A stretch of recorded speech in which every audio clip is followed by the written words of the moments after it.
Oke, shalom Bapak Ibu, selamat pagi semuanya, puji Tuhan. Kita percaya pada saat ini kita ada semua karena anugerah Tuhan, amin. Kita percaya semua karena kebaikan Tuhan yang Dia buat dalam kehidupan kita masing-masing. Puji Tuhan Bapak Ibu. Apa sih yang sering membuat manusia itu pusing? Selain penyakit tentunya ya. Apa yang sering kali membuat manusia itu pusing dan kehilangan damai sejahtera? Sering kali kan orang bilang, aduh saya kehilangan damai sejahtera nih. Ketika saya menghadapi satu masalah, saya sepertinya ada satu damai sejahtera yang merasa hilang dalam hidup saya.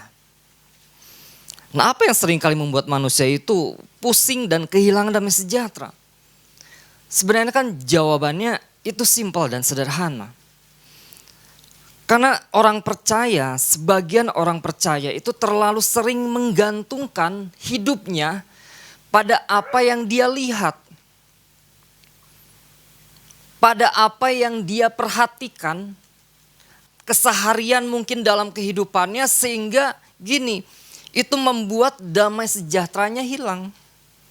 Nah, di saat mata kita melihat atau suatu keadaan atau situasi sekeliling kita, mungkin situasi atau sekeliling kita mungkin kita lihat sedang tidak baik-baik saja atau tidak kunjung baik.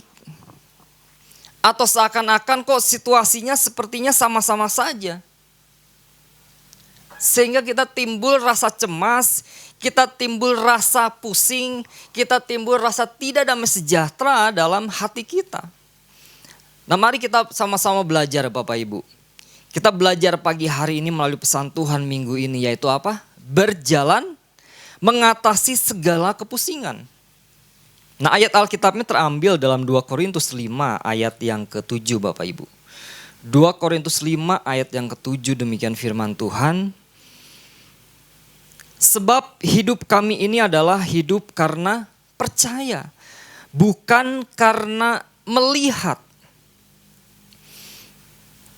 Nah, yang menjadi inti pesan Tuhannya adalah menghadapi hari-hari yang dijalani saat ini, tidak sedikit orang-orang termasuk di dalamnya orang-orang percaya yang mengalami kepusingan, tanda kutip. Kepusingan karena apa? Kepusingan oleh berbagai hal. Artinya banyak hal mungkin yang membuat gini, hidup kita menjadi pusing. Hidup kita menjadi galau. Hidup kita menjadi tidak nyaman gitu kan. Nah, kepusingan oleh berbagai hal. Nah, melalui pesannya ini dikatakan janganlah menggantungkan hidup hanya kepada apa yang dilihat berdasarkan apa? Penglihatan mata. Penglihatan mata jasmani semata-mata. Karena apa yang dilihat itu bisa sesuatu yang menakutkan, melemahkan dan mengecewakan. Nah, kalau kita lihat sama-sama Bapak Ibu, secara garis besar, bicara tentang kepusingan, baik itu yang terjadi mungkin secara fisik, baik itu yang terjadi mungkin secara mental maupun secara rohani dalam kehidupan kita masing-masing Bapak Ibu. Itu semua terjadi karena apa?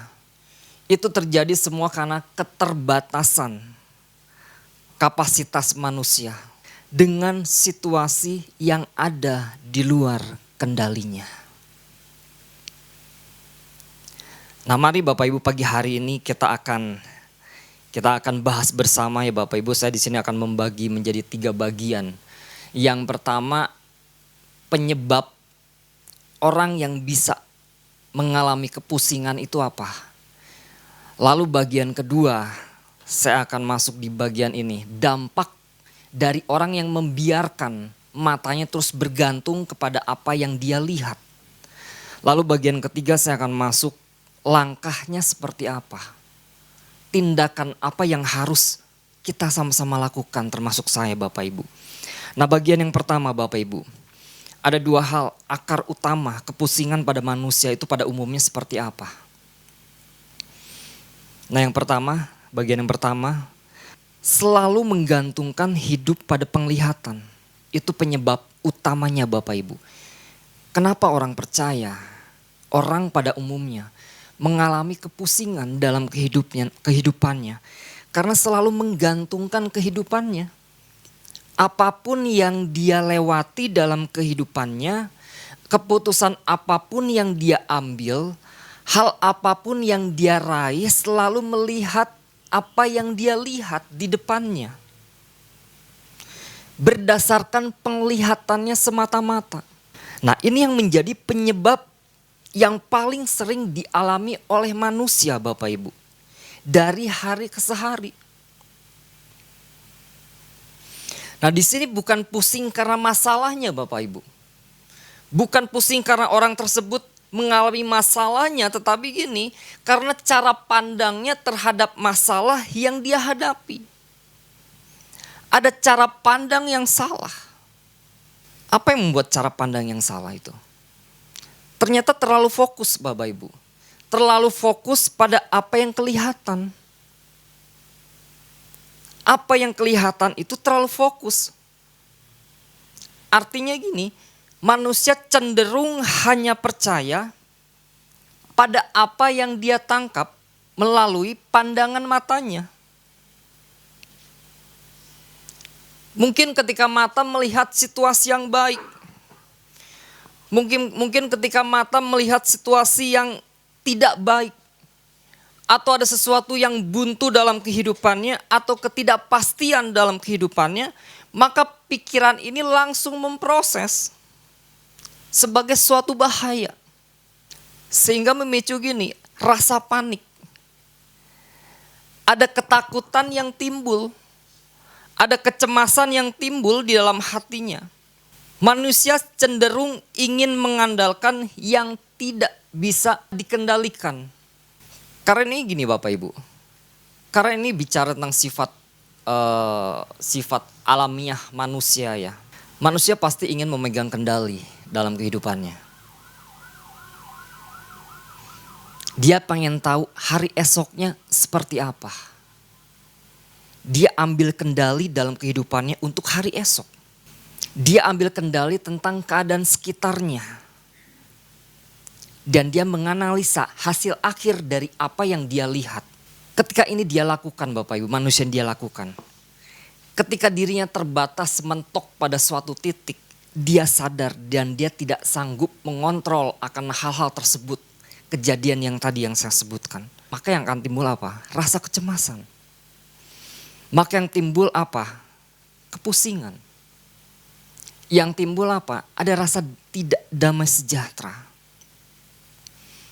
Manusia cenderung ingin mengendalikan yang tidak bisa dikendalikan oleh dirinya.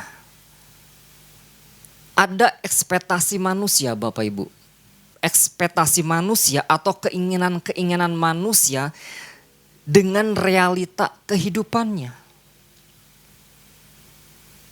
Nah, artinya saat keinginan manusia itu berbeda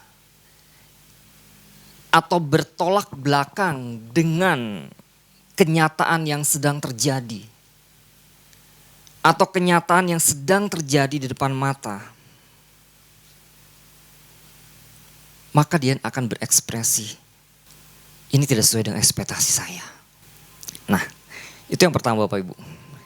Yang kedua, kehilangan pegangan. Ini masih bagian pertama Bapak Ibu.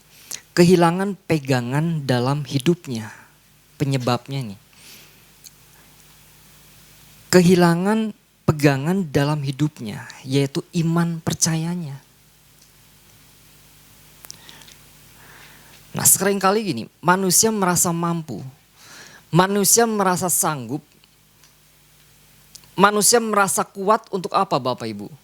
Untuk mencoba menanggung beban yang seharusnya tidak dia pikul sendiri. Dia merasa sanggup. Dia merasa kuat. Dia merasa mengandalkan kekuatannya sendiri bahwa dia mampu. Itu ada kan di Amsal 3 ayat yang kelima. Mengandalkan pengertiannya sendiri. Amsal 3 ayat yang kelima. Demikian firman Tuhan, percayalah kepada Tuhan dengan segenap hatimu. Dan janganlah bersandar kepada pengertianmu sendiri. Nah seringkali Penyebabnya gini, manusia mengandalkan pengertiannya sendiri, kemampuan secara logikanya. Sehingga ini yang dia alami, dia mengalami kepusingan. Di saat mencoba memecahkan masalah, ternyata dia tidak sanggup dengan logikanya yang terbatas. Nah, kalau kita lihat di dalam Matius 14 ayat ke-30 Bapak Ibu, ini peristiwa Petrus ya. Ini peristiwa Petrus berjalan di atas air. Kalau kita lihat, kalau di dalam terjemahan bahasa Inggris King James Version, itu di sana apa yang dia lihat? Petrus melihat angin kencang. Dia kehilangan fokus. Dia kehilangan fokus Bapak Ibu. Nah, seringkali gini, ketika manusia mengalami kepusingan dalam kehidupan dengan apa yang dia lihat, seringkali manusia kehilangan, orang-orang percaya kehilangan fokus. Sedangkan Tuhan taruh tujuan dalam kehidupannya. Dia lebih memandang dengan apa yang ada di sekelilingnya, bukan memandang Tuhan yang pegang kendali semua dalam kehidupannya. Nah, itu penyebabnya Bapak Ibu. Nah, sekarang bagian yang kedua.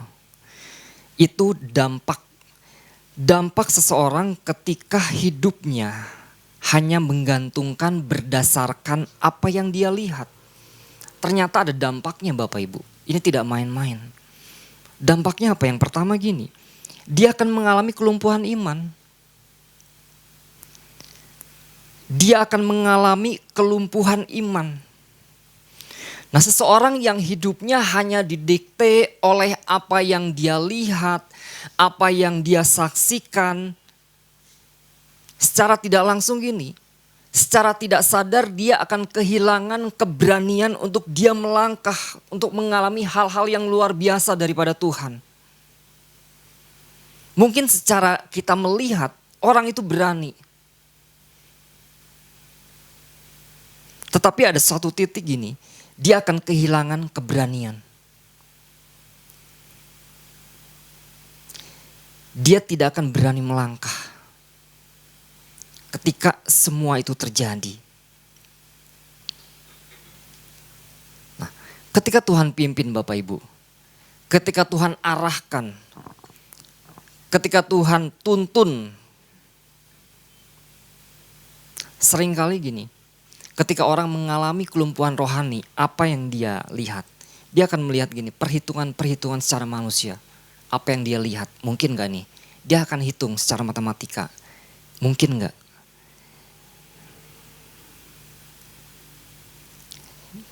Dia akan selalu perhitungkan dengan segala sesuatu dengan logika. Dengan keterbatasan dirinya yang kadang gini, sebenarnya dia terbatas dalam kehidupannya. Nah, penyebab yang berikutnya, hidupnya akan stuck Bapak Ibu. Orang yang terus bergantung kepada keadaan, orang yang terus bergantung kepada apa yang dia lihat, dia akan stuck. Orang ini tidak akan pernah mengalami apa yang namanya mujizat atau keajaiban Tuhan. Kenapa? Sebab bicara mujizat, bicara keajaiban Tuhan, itu selalu membutuhkan gini, langkah. Itu membutuhkan langkah ketaatan kita. Mungkin di tengah ketidakpastian yang dia lihat.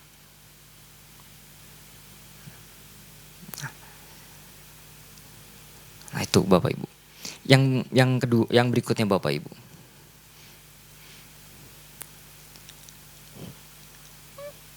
Akibatnya orang yang selalu bergantung kepada apa yang dia lihat, hidupnya akan penuh dengan sungut-sungut. Hidupnya akan penuh dengan sungut-sungut. Sama seperti bangsa Israel Bapak Ibu. Kalau kita lihat kan. Ketika dia di padang gurun, dia hanya melihat apa? Dia hanya melihat padang gurun yang tandus sepanjang yang mereka lihat.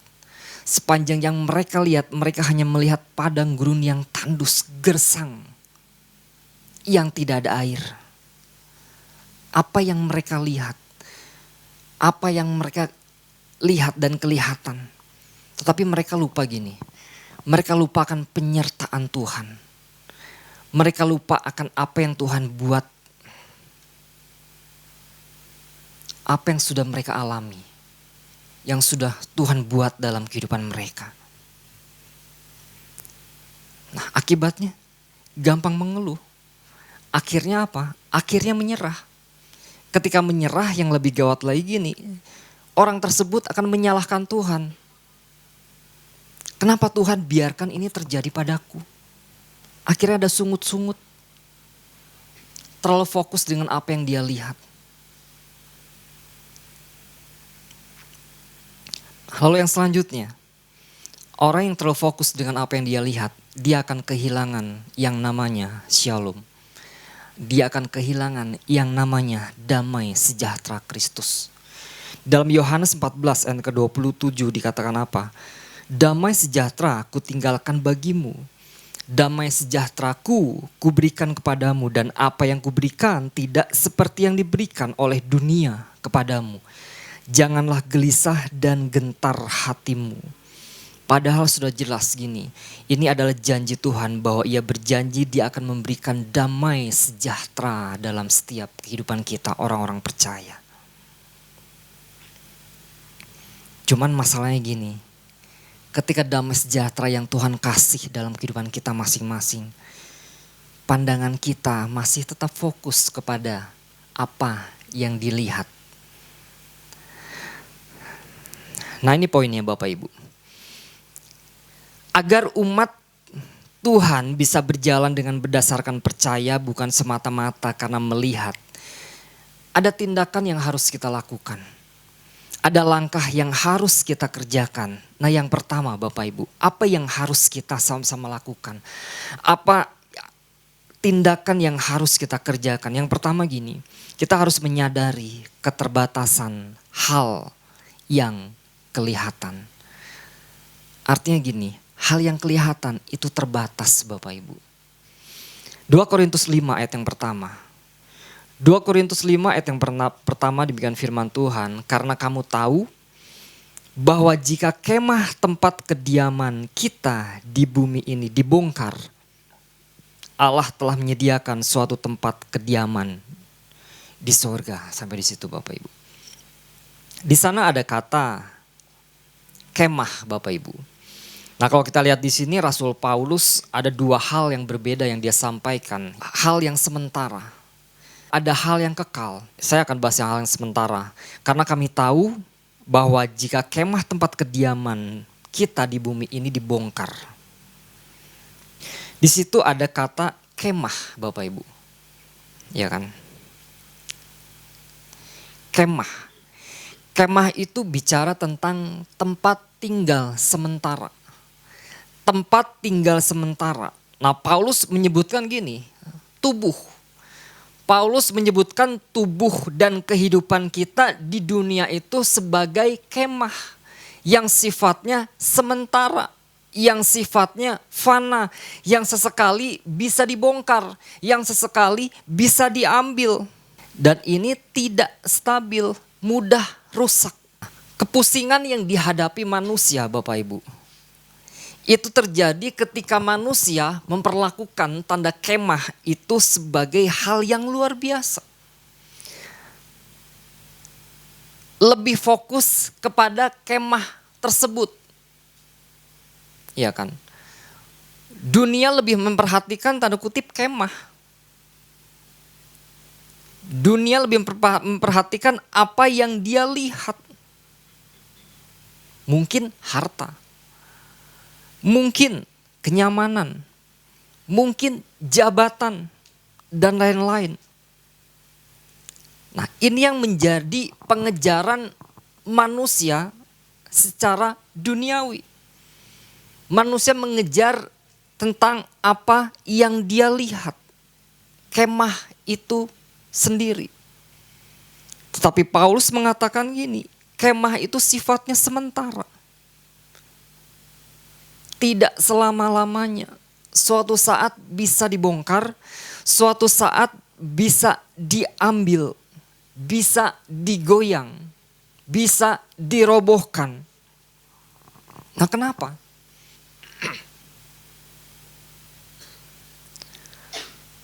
Karena segala sesuatu yang kita lihat, segala sesuatu yang kita pandang itu ada masa kadaluarsanya Bapak Ibu. Karena apa yang kita lihat itu bukan sumber untuk kita bergantung, bukan suatu harapan dalam setiap kehidupan kita yang saya katakan tadi, karena ada saatnya itu hilang. Ada saatnya itu musnah.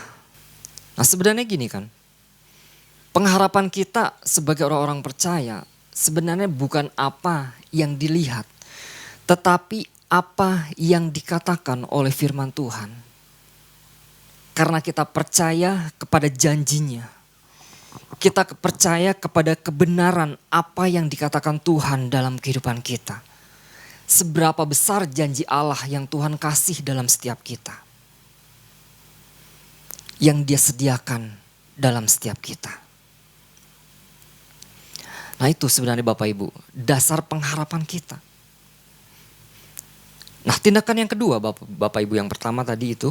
Yang kedua, kita harus menyadari ada jaminan Roh Kudus di dalam diri kita masing-masing sebagai orang percaya.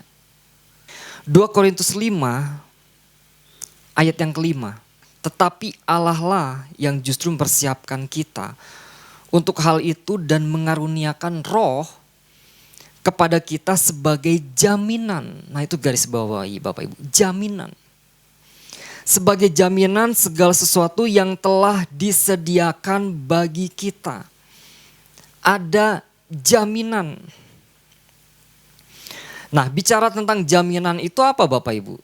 Jaminan itu adalah kepastian janji Allah. Allah yang telah berjanji. Ada kepastian janji Allah yang pasti gini, terlaksana 100% dalam kehidupan kita.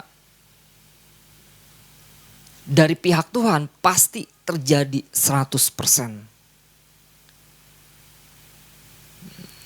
Nah, cuman bagian kita kan, ada bagian kita yang harus kita lakukan. Nah seringkali manusia terpatok dengan apa Bapak Ibu? Terpatok dengan situasi. Seringkali manusia terpatok dengan keadaan atau apa yang dia lihat. Sehingga ketika dia melihat sesuatu keadaan yang pasti, sesuatu keadaan yang menguntungkan, itu adalah suatu jaminan bagi dia. Wah ini jaminan hidup saya. Ini kepastian hidup saya. Yang sebenarnya gini, jaminan dunia itu tidak pasti. Jaminan dunia itu tidak kekal. Tetapi yang lebih lagi kita harus sadari gini, ada jaminan yang Tuhan kasih dalam setiap hidup kita. Ada kepastian janji Allah melalui Roh Kudusnya. Melalui kehadiran Roh Kudusnya Bapak Ibu. Yang memberi apa? Kedamaian. Yang memberikan rasa apa? Sukacita. Kepastian dan kasih yang Tuhan kasih dalam setiap kita. Nah sekarang langkahnya, tadi tindakannya Bapak Ibu. Langkahnya apa Bapak Ibu? Langkah yang harus kita lakukan ternyata kita harus mengarahkan gini. Mengarahkan mata rohani kita tertuju pada Tuhan. Bapak Gemla sudah sampaikan poin ini. Kita harus mengarahkan mata rohani kita kepada tujuan Tuhan. Ibrani 12 ayat yang kedua. Ibrani 12 ayat yang kedua demikian firman Tuhan. Marilah kita melakukannya dengan mata yang tertuju kepada Yesus. Yang memimpin kita dalam iman dan yang membawa iman kita itu kepada kesempurnaan. Yang dengan mengabaikan kehinaan tekun memikul salib ganti sukacita yang disediakan bagi Dia yang sekarang duduk sebelah kanan tahta Allah. Nah, langkah yang harus kita lakukan itu mengarahkan mata rohani kita kepada tujuan Tuhan. Kita sama-sama lakukan itu Bapak Ibu. Bahwa kita percaya gini, di depan sana ada janji yang Tuhan sediakan. Ada sesuatu yang Tuhan sediakan yang begitu indah, sesuatu yang kekal di depan sana. Tetapi seringkali gini, kita sebagai orang-orang percaya terdistraksi dengan apa yang kita lihat. Dengan apa yang kita pandang. Mungkin itu menggiurkan mata kita. Menggiurkan pikiran kita, menggiurkan hati kita. Tetapi lebih daripada itu, ada di depan sana yang Tuhan sediakan yang begitu sangat indah Tuhan. Nah, mengarahkan mata kita. Artinya gini, kita melangkah dengan iman Bapak Ibu. Bukan hanya mengarahkan mata kita, tetapi hal yang kita lakukan juga kita harus melangkah dengan iman kita. Kita melangkah dengan iman dan kepercayaan kita yang pasti dengan ketaatan. Nah, apa tujuan Tuhan dalam kehidupan kita? Apa tujuan Tuhan yang Tuhan sampaikan dalam kehidupan kita? Kita lakukan dengan apa? Langkah iman. Langkah iman dan taat. Benar banyak distraksi yang akan kita hadapi di depan sana. Tetapi ketika kita percaya, kita mengarahkan mata rohani kita. Tujuan Tuhan itu begitu indah dalam setiap hidup kita. Nah Bapak Ibu, suatu saat 2 bulan yang lalu ya, saya pernah pergi ke Taman Langit Bapak Ibu. Ini bukan promosi ya. Mungkin Bapak Ibu pernah pergi ke Taman Langit di Pangalengan ya. Nah waktu itu saya pergi siang hari dan sampai pada Taman Langit itu di sore hari Bapak Ibu. Tepatnya jam 5-an lah kurang lebih. Nah saya parkir mobil lalu saya berjalan. Kan yang harus kita lakukan ketika pergi ke Taman Langit. Waktu itu kan kami ngajak Shalom anak untuk camping, kemah gitu kan. So karena dia belum pernah coba camping tuh rasanya kayak gimana sih ya gitu. Nah, waktu itu ketika kami sampai di situ, kami reservasi kan harus naik tuh ke atas kan. Dan harus ada tangga yang harus dilewati. Dan ketika jam 5 kami sampai, kami tidak bisa melihat puncaknya di mana nih. Kami hanya bisa melihat mungkin jarak pandang 100-200 meter ada tangga. Cuma untuk melihat ke depannya sana kami nggak bisa lihat. Kami hanya bisa melihat ada cahaya titik-titik yaitu lampu-lampu. Nah waktu saat itu kami ya sudah. Kami mulai melangkah lewati tangga demi tangga dan akhirnya sampai ke puncak.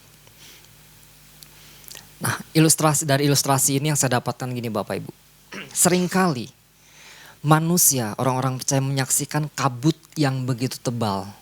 Yang mungkin menyelimuti kehidupan orang percaya sehingga gini gak bisa melihat. Jarak pandang yang terbatas. Kita orang percaya mungkin bisa melihat ada titik-titik yang Tuhan janjikan dalam kehidupan kita. Cuma sebatas pandang kita hanya bisa memandang kabut yang begitu tebal. Mungkin saya gambarkan gini, mungkin masalah, mungkin keadaan, mungkin suatu problema kehidupan dalam kita. Apa yang kita lihat, mungkin ini yang menjadi pandangan kita terbatas. Tetapi pada saat itu saya percaya, saya lewati tangga kayu itu kan sampai ke puncaknya itu. Saya percaya ketika orang membuat tangga itu pasti akan mencapai satu tujuan yaitu tempat kemahnya. Nah percaya gini Bapak Ibu, ketika Tuhan taruh pesannya dalam setiap kita, ada hal-hal langkah-langkah yang harus kita lakukan, ikuti saja. Langkah dengan iman dan ketaatan, ikuti terus walaupun gini, situasi mungkin di samping kiri kanan gelap, penuh dengan kabut. Tapi kita percaya terus mendaki sampai ke tujuan. Sampai juga tuh saat itu saya. Akhirnya kita kemah di sana. Nah terus mendaki sampai apa? Sampai kepada tujuan Tuhan. Sampai kepada apa yang Tuhan janjikan dalam kehidupan kita. Nah langkah yang kedua, akui keterbatasan dan kita berserah. Nah Bapak Gembala sudah sampaikan juga tentang berserah Bapak Ibu. Akui keterbatasan dan berserah. 1 Petrus 5 ayat yang ke-7. Demikian firman Tuhan, serahkan segala kekhawatiranmu kepadanya. Sebab ia akan memelihara kamu. Nah kita sadar sebagai manusia kita terbatas Bapak Ibu. Ada pandangan manusia yang terbatas dengan apa yang kita lihat. Kita gak mampu untuk pandang kita sesuatu yang jauh di depan sana. Nah, jangan tergantung dengan apa yang kita lihat. Tetapi bergantung kepada kepada pribadi yang tidak terbatas. Yaitu Tuhan itu sendiri. Sehingga gini Bapak Ibu. Ketika kita mengandalkan, ketika kita hidup, memanggil pribadi itu yang tidak terbatas ada dalam kehidupan kita, maka kita akan melihat sesuatu yang tidak terbatas, ya sesuatu yang terbatas itu menjadi tidak terbatas. Karena apa? Ada Roh Kudus yang memampukan kita untuk melihat visi Tuhan. Untuk melihat pesan Tuhan, rencana Tuhan dalam setiap kita. Nah Bapak Ibu, bicara tentang berjalan mengatasi segala kepusingan, akui keterbatasan dan berserah. Nah beberapa bulan yang lalu, karena minggu yang lalu, saya kan mengalami satu hal dalam kehidupan saya ya. Kemalingan gitu kan. Nah itu pesan ini benar-benar membuat saya hidup kembali, dalam arti gini, ini meneguhkan hati saya. Jangan melihat dengan apa yang kau lihat. Ini meneguhkan banget Bapak Ibu. Nah dengan kejadian itu otomatis gini, ada satu damai sejahtera yang hilang di keluarga kami. Sehingga sulit untuk kita pergi kemana, rasanya gak damai. Rasanya harus lihat HP. Karena kan pasang CCTV kan.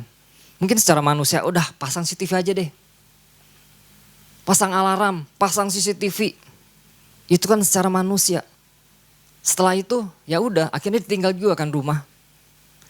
Manusia terbatas, hanya mampu sesuai dengan logika pikiran dia. Pasang ini, pasang ini, pasang itu. Tetapi yang saya tangkap melalui pesan ini, melalui kejadian yang saya alami. Ternyata gini, kita perlu berserah juga kepada Tuhan. Apa yang saya alami, keluarga kami alami. Kami belajar untuk berserah. Kami percaya bahwa apapun yang kami hadapi, ada rencana Tuhan, ada maksud Tuhan. Kami terus bertanya kepada Tuhan, Tuhan apa sih maksud ini? Kok orang itu nggak habis-habisnya terus berusaha untuk masuk rumah. Penasaran ada apa ada emas gitu kan, emas 74 kilo itu di bawah lantai gitu kan. Sehingga kami penasaran, ada orang-orang yang bilang coba aja tuh periksa tuh di ubin, di ketok-ketok, mungkin ada emas 74 kilo sehingga orang penasaran pengen masuk rumah itu. Akhirnya kami mengambil sepakat gini, ya udahlah kami berserah aja kepada Tuhan. Karena kami percaya perlindungan itu bukan datang dengan apa yang kami lihat. Mungkin dengan CCTV, enggak. Itu secara dunia. Tapi kami hanya berserah kepada Tuhan. Bahwa perlindungan yang sempurna itu hanya datang daripada Tuhan. Dan Tuhan yang memberikan damai sejahtera itu dalam kehidupan saya. Dan kami sekeluarga. Karena gini, ketika kita membiarkan mata kita hanya tergantung, wah ini saya takut, akan mengalami ketakutan Bapak Ibu. Dan akan mengalami kehilangan damai sejahtera. Itu rugi banget Bapak Ibu. Nah mari Bapak Ibu pagi hari ini berjalan mengatasi segala kepusingan. Nah selama kita terus menggantungkan hidup kita pada apa yang kita lihat. Kita akan terus merasa gini, tanda kutip pusing. Kita akan merasa khawatir, bahkan kita akan tenggelam mungkin di dalam kekhawatiran kita. Kita akan tenggelam di dalam situasi yang mungkin sedang terjadi di depan mata, yang sedang kita lihat hari-hari ini. Tetapi mari Bapak Ibu, kita sama-sama bangkit. Kita bangkit dan kita terus melangkah dengan iman dan ketaatan. Untuk kita mengarahkan mata rohani kita kepada apa yang sudah Tuhan kasih dalam kehidupan kita. Dan akui gini, ada keterbatasan dalam kehidupan kita dan kita terus berserah kepada Tuhan. Dan Tuhan pemilik setiap kehidupan kita. Puji Tuhan, Tuhan Yesus memberkati.